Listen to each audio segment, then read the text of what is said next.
ایک روایت لوگوں کے زبان پر مشہور ہے کہ اللہ تبارک و تعالی نے حضور اقدس صلی اللہ علیہ وسلم سے فرمایا کہ لولاک لما خلقت الافلاک، یعنی اگر آپ نہ ہوتے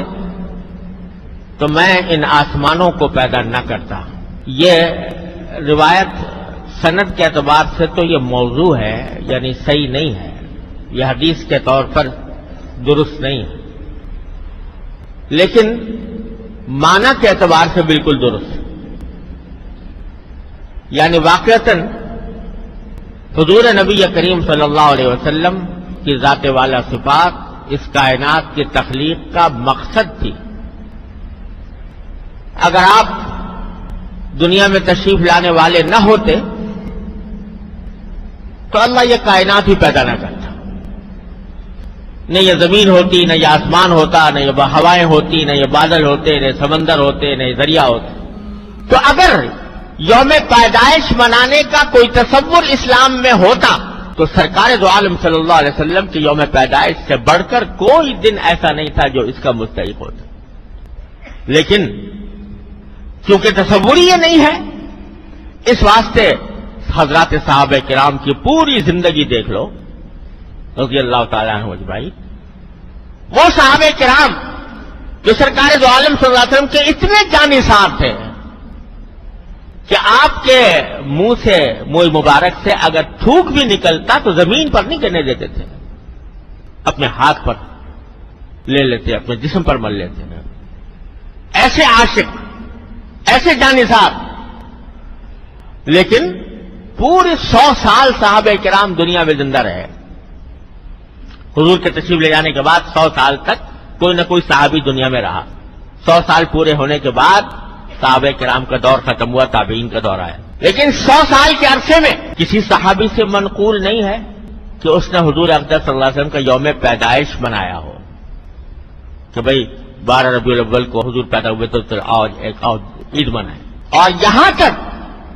کہ آپ کے یوم پیدائش کے بارے میں یقین سے بھی کہنا مشکل ہے کہ 12 ربیع الاول۔ روایتیں مختلف ہیں، بعض روایتوں میں آتا ہے 3 ربیع الاول، بعض میں آتا ہے 9 ربیع الاول، بعد میں آتا ہے 12 ربیع الاول۔ مختلف روایتیں ہیں، لیکن یہ مختلف روایتیں خود اس بات پر دلالت کر رہی ہیں کہ امت نے اس دن کو عید منانے یا اس کو باقاعدہ جشن کے طور پر منانے کا تصور تھا ہی نہیں، لہذا روایتوں میں بھی اختلاف ہو گیا۔ جو اصل چیز تھی وہ صحابہ کرام نے پکڑ کر رکھی، وہ کیا کہ حضور اقدس صلی اللہ علیہ وسلم دنیا میں اس لیے تشریف لائے تھے تاکہ دنیا کے سامنے ایک بہترین زندگی کا نمونہ پیش کریں، جیسا کہ میں نے بھی آیت جو تلاوت کی کہ لقد کان لکم فی رسول اللہ اسوۃ حسنہ، خوب سمجھ لو کہ تمہارے لیے اللہ کے رسول کی زندگی میں ایک بہترین نمونہ ہے۔ یہ معنی ہے آیت کے، لقد کان لکم فی رسول اللہ اسوۃ حسنہ، یقیناً تمہارے لیے اللہ کے رسول کی زندگی میں اسوہ حسنہ ہے، یعنی بہترین نمونہ ہے۔ اس نمونے کو دیکھو، ہم نے اس لیے بھیجا ہے سرکار دو عالم صلی اللہ علیہ وسلم کو تاکہ تم آپ کی زندگی کے نمونے کو دیکھو اور اپنی زندگی میں اس کو اپنانے کی کوشش کرو، اس کی اتباع کی کوشش کرو۔ یہ ہے مقصد آپ کو دنیا میں تشریف لانے کا۔ صحابہ کرام نے یہ حقیقت اس طرح اچھی طرح سمجھ لی تھی کہ کچھ ہو جائے لیکن سرکار دو عالم صلی اللہ علیہ وسلم کی سنت کی اتباع کو نہیں چھوڑیں گے۔ آپ کو اس دنیا میں بھیجا گیا تھا اس کام کے لیے، چنانچہ ان کا ہر روز کوئی دن خالی نہیں تھا جس میں